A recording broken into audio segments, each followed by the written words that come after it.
Break के बाद स्वागत है आपका और मैं हूं आपके साथ जागृति खंतवाल और मैं हूं आपके साथ अंजलि भंडारी। और रुक करेंगे इस बीच आ रही बड़ी तस्वीरों की ओर। बड़ी तस्वीरें इस बीच आ रही क्योंकि लगातार सुबह से ही और अभय चौटाला फिलहाल क्या कुछ कह रहे सुनते हैं। तो अभय चौटाला वोट कास्ट करने के बाद ये तस्वीरें हम आपको यहां पर दिखा रहे हैं। मीडिया से उन्होंने बातचीत यहां पर की है और बेहद रोचक जो है इस बार हरियाणा विधानसभा चुनाव 2024 और सुबह 7 बजे से ही वोट कास्ट यहां पर हो रहे हैं। तमाम माननीय जो अपने वोट कास्ट कर रहे हैं और आप तस्वीरों में देख सकते हैं इनेलो नेता अभय चौटाला अपना वोट कास्ट करने यहां पर पहुंचे और वोट कास्ट करने के बाद मीडिया के सामने वो अपना वक्तव्य जो है वो उन्होंने रखा। तो बेहद महत्वपूर्ण है आज का दिन हरियाणा के लिए, हरियाणा की सियासत के लिए और हरियाणा की सियासत पर आज और कृष्णपाल गुर्जर तस्वीरें अब आपको दिखा रहे हैं। देखिए वोट कास्ट करने पहुंचे और ये तस्वीरें हम आपको दिखा रहे हैं। फरीदाबाद की तस्वीरें हैं। कृष्णपाल गुर्जर वोट कास्ट करने पहुंचे। तो फरीदाबाद में सांसद कृष्णपाल गुर्जर ने वोट डाला है और ये तस्वीरें भी आपको दिखा रहे हैं। लगातार अलग अलग मतदान केंद्रों की तस्वीरें सामने आ रही है जहां आज हरियाणा की जनता और हरियाणा के तमाम दिग्गज चेहरे भी आज मतदान का प्रयोग करने के लिए पहुंच रहे हैं। ये तस्वीरें उस दौरान की जो फरीदाबाद में कृष्णपाल गुर्जर ने अपने मतदान का प्रयोग किया, वोट डाला और इसी तरह से अलग अलग तस्वीरें आपको दिखा रहे हैं। आज हरियाणा विधानसभा की 90 सीटों पर सुबह 7 बजे से मतदान जारी है, शाम 6 बजे तक वोटिंग होगी और ये तस्वीरें आपको दिखा रहे हैं। बीजेपी नेता मूलचंद शर्मा भी अपने परिवार के साथ वोट डालने के लिए पहुंचे और उस दौरान की तस्वीरें सामने आ रही है। बल्लभगढ़ में मूलचंद शर्मा ने आज अपने परिवार के साथ मतदान किया। बिल्कुल तमाम दिग्गज, तमाम माननीय अपने परिवार के साथ वोट कास्ट करने पहुंच रहे हैं और बीजेपी नेता मूलचंद शर्मा आप देख सकते हैं अपने परिवार के साथ वोट कास्ट किया और साथ ही लोगों से भी अपील की कि वो अपना जो मताधिकार है उसका प्रयोग जरूर करें। तस्वीरें हम आपको दिखा रहे हैं एक एक कर। देखिए एक एक कर तस्वीरें जो है वो यहाँ पर सामने आ रही है। बीजेपी नेता मूलचंद शर्मा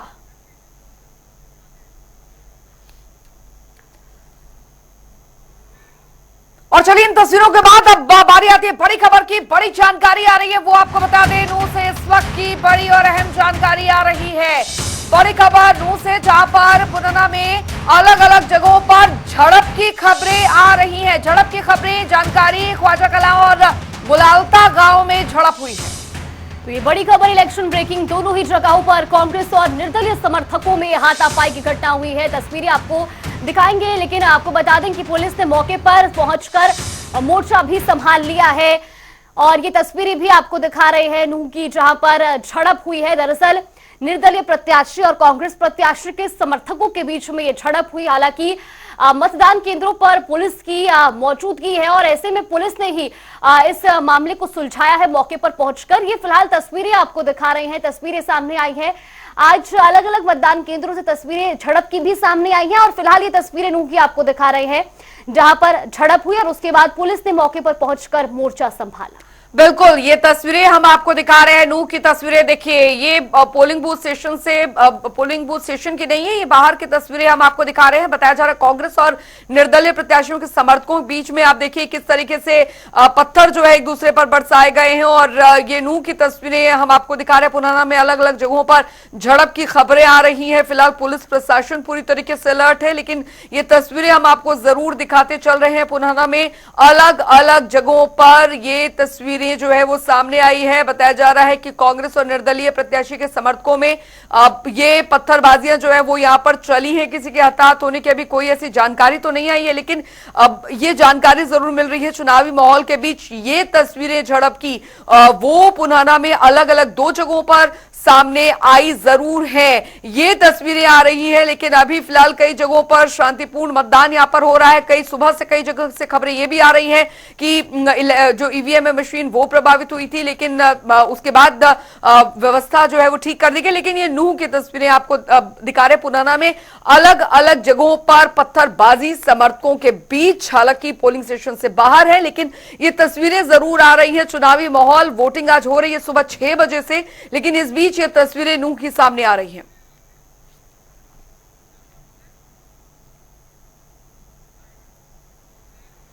और हमारे सहयोगी फतेहाबाद से रमेश कुमार हमारे साथ जुड़ गए। फतेहाबाद में फिलहाल क्या कुछ स्थिति बनी हुई है रमेश, ये भी जानना चाहेंगे। लगातार मतदान जारी है, लोगों में किस तरीके का उत्साह देख पा रहे हैं? देखिए, बिल्कुल बताना चाहूंगा कि आज सुबह जो मतदान शुरू हुआ तो उसके बाद जो मतदान की जो प्रतिक्रिया थी वो बिल्कुल धीरे चली। अब तक की बात की जाए तो 5 घंटे के करीब जो मतदान को होना है होने का समय हो चुका है, लेकिन अभी 30% जो मतदान यहाँ संपन्न हुआ है। लोगों की सुविधाओं के लिए मतदान सुविधा केंद्र में जो बनाया गया है, लोग यहाँ आकर किसी के पास वोट कार्ड नहीं है या अन्य जानकारी लेनी है वो यहाँ ले सकते हैं। आप देख सकते हैं कि बूथ के बाहर भी सुरक्षा कर्मचारी जो लगाए गए हैं और 2200 के करीब पूरे जिले में पुलिस कर्मचारी सुरक्षा के लिहाज से यहाँ लगाए गए हैं और 5 DSP अतिरिक्त तैनात किए गए हैं, पूरे बूथों पर निगरानी रखेंगे। बता दो कि इसी बूथ पे आज सुबह जब ईवीएम वोटिंग शुरू हुई तो उस समय 10 मिनट बाद जो ईवीएम शुरू हुई, क्योंकि ईवीएम में कुछ गड़बड़ी थी, उसके बाद ईवीएम को यहाँ बदला गया और लोगों में जो उत्साह देखने को मिला है। फतेहाबाद की बात की जाए तो यहाँ नशा जो सबसे बड़ा मुद्दा इस बार चुनाव में देखने को मिला। जो भी प्रत्याशी अपने वोटों की अपील कर रहा था, शहर से नशा खत्म करने की बात कर रहा था, क्योंकि फतेहाबाद जिला जो है राजस्थान और पंजाब की सीमा के साथ लगा हुआ है। ऐसे में फतेहाबाद की बात की जाए तो फिलहाल जो अभी एक बूथ से जो वोटों की खरीद फरोख्त का मामला जो सामने आया था, उसके बाद लोगों द्वारा उसे पकड़ा गया और पुलिस के हिरासत में उसे दिया गया। जी चलिए रमेश, लौटूंगे आपके पास। अंबाला से संवाददाता हमारे साथ टीएस गुलियानी इस बीच जुड़ गए हैं। वहां पर किस तरीके की हलचल देखने को मिल रही है, कितना उत्साह वहां पर मतदाताओं में जो वोटर्स हैं उनमें देखने को मिल रहा है और व्यवस्था कैसी है पोलिंग स्टेशन पर?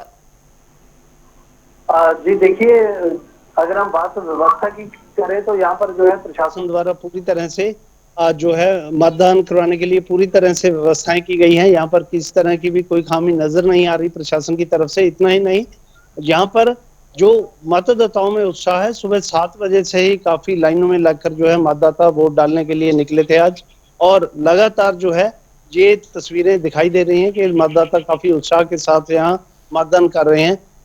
इतना ही नहीं, हुमायूंपुर के एक अंबाला का गांव है जहां पर एक दिव्यांग दंपति जो था वो भी वोट कास्ट करने के लिए पहुंचा, और जब उनसे बात की गई तो उनका कहना था कि वोट सबको डालना चाहिए और वोट डालकर ही हम अपनी अच्छी सरकार चुन सकते हैं।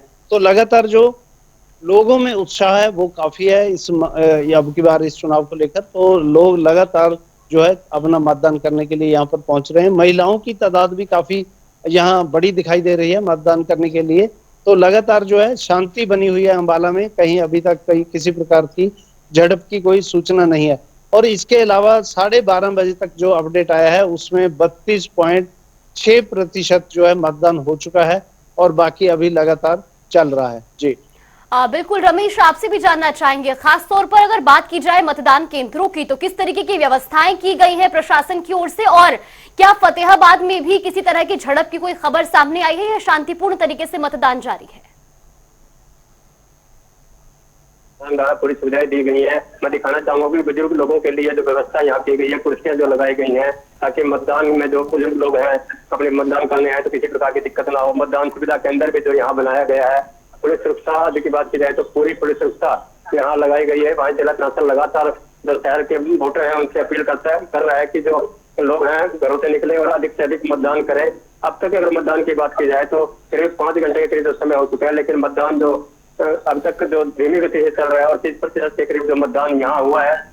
ईवीएम की बात की जाए तो एक सुबह की ईवीएम जो वोटिंग के समय स्टार्ट हुई थी तो उसके बाद जो 10 मिनट बाद उसे बदल दिया गया था। फिलहाल जो वोटिंग है सुचारू रूप से चल रही है, लेकिन वार्ड नंबर 7 से एक मामला जो सामने आया जहाँ कांग्रेस के उम्मीदवार पर आरोप लगे कि वो वोटों की खरीद फरोख्त कर रहा था। जो व्यक्ति वोटों की खरीद फरोख्त कर रहा था उसे जो वार्ड वासियों द्वारा पकड़ा गया और उसके बाद जो पुलिस के हवाले किया गया है। पुलिस का यही कहना है कि इसके बाद जो शिकायत आई है उस पर कार्रवाई की जाएगी। भाई जो उम्मीदवार बिल्कुल रमेश, लौटेंगे आपके पास। लगातार बड़ी खबर आपको बता रहे हैं और इस वक्त की बड़ी खबर का भी रुख कर लेते हैं। बड़ी खबर, इलेक्शन ब्रेकिंग, हरियाणा विधानसभा चुनाव के लिए वोटिंग जारी है। ये बड़ी खबर आपको बता रहे हैं। दोपहर 1 बजे तक करीब 37% मतदान हो चुका है। बड़ी अपडेट, बड़ी जानकारी। नूह जिले में सबसे ज्यादा 42.64% वोटिंग प्रतिशत हम आपको बता रहे हैं। पंचकुला जिले में सबसे कम करीब 26% मतदान अभी तक हुआ है। ताजा आंकड़े हरियाणा विधानसभा चुनाव के लिए वोटिंग जारी है और वोटिंग प्रतिशत हम आपको बताते चल रहे हैं। दोपहर 1 बजे तक करीब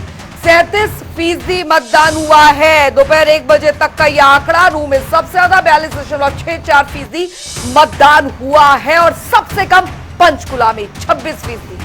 बिल्कुल, और ऐसे में लगातार अगर बात की जाए तो मतदान केंद्रों पर हालांकि लोग मतदान करने के लिए पहुंच रहे हैं, लेकिन पंचकुला में फिलहाल सबसे कम अब तक मतदान फीसदी रहा है।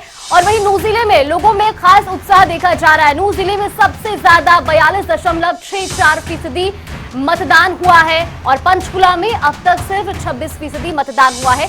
अलग अलग आंकड़े सामने आ रहे हैं। दोपहर 12 बजे तक के भी आंकड़े आपको बताए और अब दोपहर 1 बजे तक के आंकड़ों की बात की जाए तो 90 विधानसभा सीटों पर 37% मतदान अब तक हो चुका है। इस वक्त की ये बड़ी खबर, बड़ी जानकारी। चलिए, तो बहुत बड़ी जानकारी यहाँ पर बताते चल रहे हैं, क्योंकि कई जिले ऐसे हैं जहां पर जो वोटिंग प्रतिशत है वो बहुत तेजी के साथ आगे बढ़ रहा है, जिसमें सबसे पहला नंबर जो है वो नूंह का यहाँ पर सामने आ रहा है। नूंह में जिस तरीके से यहाँ पर वोटिंग प्रतिशत बढ़ रहा है वो यहाँ पर ये बता रहा है कि अभी फिलहाल बहुत तेजी के साथ जो मतदाता है पहुंच रहे हैं यहाँ पर अपने मताधिकार का प्रयोग करने के लिए।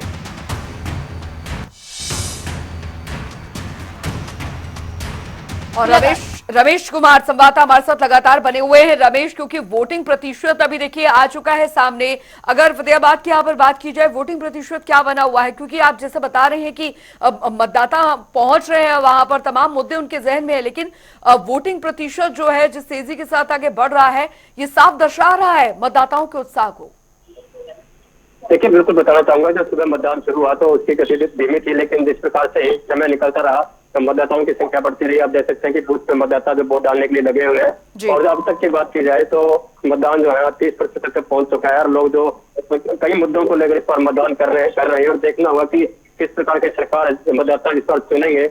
बता दूं कि फतेहाबाद के अंदर जो जिला प्रशासन लगातार जो लोगों से अपील कर रहा है कि वो मतदान करें और लोग जागरूक भी हैं, मतदान करने के लिए पहुंच रहे हैं। महिलाओं की संख्या इस बार जो ज्यादा देखने को मिल रही है, क्योंकि महिलाएं भी जो बढ़ चढ़कर इस बार जो मतदान का जो ये पर्व है इसे मना रही है और मतदान कर रहे हैं। किसी लोगों या वोटरों को किसी प्रकार की दिक्कत ना हो उसके लिए मतदान सुविधा केंद्र जो यहाँ बनाया गया है, इसमें बूथ नंबर 40, 41 और 45 जो यहाँ बनाए गए हैं वहाँ है। आप देख सकते हैं कि लोगों में काफी उत्साह है और कई मुद्दों को लेकर इस पर मतदान लोग कर रहे हैं। जी बिल्कुल रमेश, और खास तौर पर ये भी जानना चाहेंगे क्योंकि कई बुजुर्ग हैं जो मतदान करने के लिए पहुंच रहे हैं और उनके लिए खास तौर पर किस तरीके की व्यवस्थाएं की गई हैं, क्योंकि एक तरफ हम देख रहे हैं कि लंबी लंबी कतारें लगी हुई हैं, लेकिन अगर बुजुर्गों की बात की जाए जो मतदान के लिए पहुंच रहे हैं उनके लिए क्या कुछ खास इंतजाम?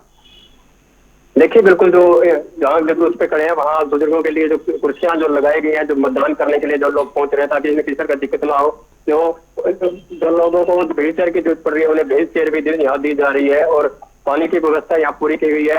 लोगों को लगवाने के लिए पिंक बूथ भी जो इस बार बनाए गए, क्योंकि लोकसभा चुनाव में जब पिंक बूथ बनाए गए थे वो एक लोगों में चर्चा का विषय बना था, तो इस बार भी जिला प्रशासन द्वारा यहाँ पिंक बूथ बनाए गए हैं। महिलाओं को, वोटरों को जागरूक किया जा रहा है ताकि मतदान अधिक से अधिक हो सके। जी बिल्कुल। अब रमेश, क्योंकि व्यवस्थाओं की बात यहाँ पर की जा रही है, बार बार हम कर रहे हैं क्योंकि कई जगहों से ऐसी खबरें आ रही हैं, झड़प की खबरें, ईवीएम खराब होने की खबरें, लेकिन सुबह से ही हम जानना चाहेंगे वहां पर इस तरीके की कोई अव्यवस्था या कोई ऐसी झड़प, क्योंकि कई जगह से बूथ कैप्चरिंग तक की खबरें तक आ रही थी। देखिए, बताना चाहूंगा फतेहाबाद में अब तक किसी प्रकार की जो झड़प या अन्य जो बातें सामने नहीं आई, लेकिन फतेहाबाद के वार्ड नंबर 7 में एक कांग्रेस के जो उम्मीदवारों के द्वारा वोट खरीद का मामला जो आरोप लगे हैं, वही जो पुलिस मौके पर पहुंची थी और जो व्यक्ति वोटों की खरीद कर रहा था वो पूर्व पार्षद का प्रतिनिधि था, उसके खिलाफ जो पुलिस द्वारा हिरासत में लिया गया है और पूरे पुलिस मामले की जांच कर रही है कि किसके कहने पर वो वार्ड में वोटों की खरीद कर रहा था। जी बिल्कुल रमेश, और क्योंकि दोपहर का समय है तो कहीं ना कहीं जो मतदान की गति है वो धीमी जरूर पड़ जाती है, लेकिन जैसे जैसे दिन ढलता है तो उम्मीद ही रहती है कि अब ज्यादा से ज्यादा मतदाता घर से बाहर निकले और मतदान करने के लिए पहुंचे। तो उम्मीद ये जताई जाए कि अब दोपहर के बाद जो मतदान फीसदी है वो और तेजी से बढ़ेगा फतेहाबाद में भी। देखिए, बिल्कुल बताना चाहूंगा, जैसे ही मतदान शुरू हुआ था 2 घंटे तक जो मतदान का प्रतिशत था वो 10% था, लेकिन अब जिस तरह समय निकल रहा है तो मतदान जो है तेजी से बढ़ रहा है और अब तक फतेहाबाद में 30% के करीब जो मतदान हो चुका है और जैसे ही जैसे समय निकलेगा लोग घरों से निकलेंगे और अधिक से अधिक मतदान करेंगे। जिला प्रशासन भी लगातार अपील कर रहा है कि जो वोटर जागरूक हो और अधिक से अधिक मतदान हो। जी बिल्कुल। हालांकि रमेश, लगातार हमारे तमाम जो रिपोर्टर्स हैं वो भी ग्राउंड पर बने हुए हैं और जो वोटर्स हैं वहां पर आ रहे हैं उनके जहन में क्या कुछ मुद्दे हैं इस बार के चुनावों को लेकर वो भी जानने की कोशिश कर रहे हैं। आपकी भी वहां पर जो तमाम वोटर्स हैं जो पहुंच रहे हैं वोट कास्ट करने के लिए, चाहे वो फर्स्ट टाइम वोटर हो या बुजुर्ग हो या फिर युवा हो, चाहे वर्ग हो, उनसे बात हुई होगी। क्या कुछ मुद्दे हैं इस बार जहन में वोट कास्ट करने से पहले? क्योंकि जो फतेहाबाद जिला है ये पंजाब और राजस्थान की सीमा के साथ लगता है, तो इसलिए फतेहाबाद में नशा है वो बहुत ज्यादा बढ़ा हुआ है। तो जो भी उम्मीदवार था उसने ऐसे नशा खत्म करने के दावे किए। उसके बाद फतेहाबाद में कोई भी इंडस्ट्रियल हब नहीं है बड़ा, लोग बेरोजगार हैं। इन मुद्दों को लेकर जो सभी उम्मीदवार हैं पार्टियों के वो अपने लिए वोट मांग रहे थे, लेकिन अब जनता जो सबसे बड़ा मुद्दा नशा है उसको लेकर जो अब मतदान करने जा रही है, कौन सा उम्मीदवार अगर इस पर चुनते हैं तो ऐसे नशा खत्म करेगा, इन्हीं मुद्दों को लेकर इस पर जो मतदान फतेहाबाद में हो रहा है। जी बिल्कुल रमेश, और आपके आसपास भी कई मतदाता मौजूद हैं, हम चाहेंगे आप उनसे बात करके पूछें, और खासतौर पर फतेहाबाद की जनता के मन में इस बार क्या है मतदान के दौरान, ये हम जरूर चाहेंगे कि आप उनसे एक बार पूछें। देखिए, कुछ जो बुजुर्ग लोग हैं जो यहाँ मतदान करने हैं उनसे जानेंगे कि इस बार किन मुद्दों को लेकर मतदान कर रहे हैं और कैसा रुझान देखने को मिल रहा है। जी आप बताएंगे फतेहाबाद में सबसे बड़ा मुद्दा क्या है और किन मुद्दों को ध्यान में रख के आप वोट कर रहे हैं? नशे का मुद्दा भी इस बार शहर में उठा था, तो नशाबंदी होनी चाहिए, नशा नहीं होना चाहिए, नशाबंदी होनी चाहिए। तो किस तरह का उम्मीदवार इस बार आप चुनना चाहेंगे? जो सबको भलाई करे, नशे को दूर करे, नशे को बंद कराए। महिला वोटर भी हमारे साथ इंतजार लेते हैं। जी आप मतदान करने आए हैं, किन मुद्दों को लेकर मतदान आप कर रहे हैं? देश इसमें है कि राष्ट्र अच्छा हो, सुदृढ़ बने, भ्रष्टाचार कम हो, यही चीजें होती है। बच्चे जो है वो अच्छी राह पे चले। नशा शहर में बहुत बड़ा हुआ है, कई लोग जवान बच्चे हैं उनकी मौत हुई है। बच्चे संस्कारी तभी होंगे ना, बच्चे संस्कारी होंगे तो नशा करेंगे तो क्या संस्कार? कोई संस्कार नहीं उनमें आता ही नहीं, समझ नहीं आता। कुछ लोग और भी हमसे जानेंगे। जी आप बताएंगे कि इस बार जो फतेहाबाद में चुनाव हो रहा है किन मुद्दों को लेकर हो रहा है, कैसी सरकार आप चाहते हैं? सरकार बीजेपी की चाहते हैं, बीजेपी ने काम किया है। और भी प्रत्याशी है, कांग्रेस पार्टी है, उन्होंने काम नहीं किया ऐसे में। काम उन्होंने पुराने किए, उनको बुला दिया। तो कैसी सरकार जो हमारा एमएलए ने बहुत अच्छा काम किया है, लोग वोट हट के दे रहे। देखिए, ये मतदाता इनका ये कहना है कि जो नशा और बेरोजगारी है इन मुद्दों को लेकर तो इनके द्वारा मतदान किया जा रहा है। अलग अलग पार्टियों के जो यहाँ जो वोटर हैं अलग पार्टियों से जुड़े भी हुए हैं, लेकिन फिलहाल जो फतेहाबाद की बात की जाए सबसे बड़ा मुद्दा इस बार नशा है, और नशा खत्म जो विधायक करेगा उसी को इस बार वोट मिलेंगे। अच्छा, दोपहर 1 बजे तक का मैं वोट प्रतिशत देख पा रही हूँ 42.8%, यानी फतेहाबाद भी उन लिस्ट में शुमार हो गया है जहां पर काफी तेजी के साथ वोटिंग प्रतिशत जो है वो बढ़ रहा है। जो ये आंकड़ा है वो बहुत कुछ बताता है, क्योंकि कहा जाता है कि चुनाव के जब वोटिंग होती है तो ये कहा जाता है कि जब वोटिंग प्रतिशत ज्यादा हो तो भी बहुत कुछ चीजें बदल सकती है और कम हो तो भी बहुत चीजें जो है वो बदल सकती है। तो अभी जिस तेजी के साथ फतेहाबाद का वोटिंग प्रतिशत यहाँ पर बढ़ता नजर आ रहा है वो बहुत कुछ बयां कर रहा है कि इस बार फतेहाबाद की जनता के मन में बहुत कुछ है जो इस वोट के जरिए, वोट कास्ट के जरिए वो बयां करने वाली है, और 8 तारीख को सबके सामने होगा नतीजा। देखिए, बिल्कुल बताना चाहूंगा कि जिस प्रकार से जिला प्रशासन लगातार वोटों से पहले आम जनता से अपील कर रहा था, लोग मतदाताओं को जागरूक करने के लिए कैंप भी लगाए गए थे और लगातार अपील थी कि इस बार जो जिले में जो वोटिंग परसेंट है वो सबसे अधिक हो, उसी का असर ये देखने को मिल रहा है। लोग सुबह 7 बजे से लेकर लंबी कतारें यहाँ लगी हुई थी। मतदान जैसे जैसे समय निकल रहा है लोग लंबी कतारें जो यहाँ लगती हुई नजर आ रही है, और जिला प्रशासन का जो एक दावा था कि इस बार फतेहाबाद के अंदर 80% से अधिक मतदान करवाने में वो कामयाब हो गए, लेकिन जिस प्रकार से वोटर घर से निकल के आ रहे हैं तो हमें लग रहा है कहीं कहीं ये 90% से भी अधिक जा सकता है। जी चलिए, बिल्कुल रमेश, आप बनी रहिए हमारे साथ। फिलहाल यहाँ पर रुकते हैं छोटे से ब्रेक के लिए, ब्रेक के बाद फौरन हाजिर हो।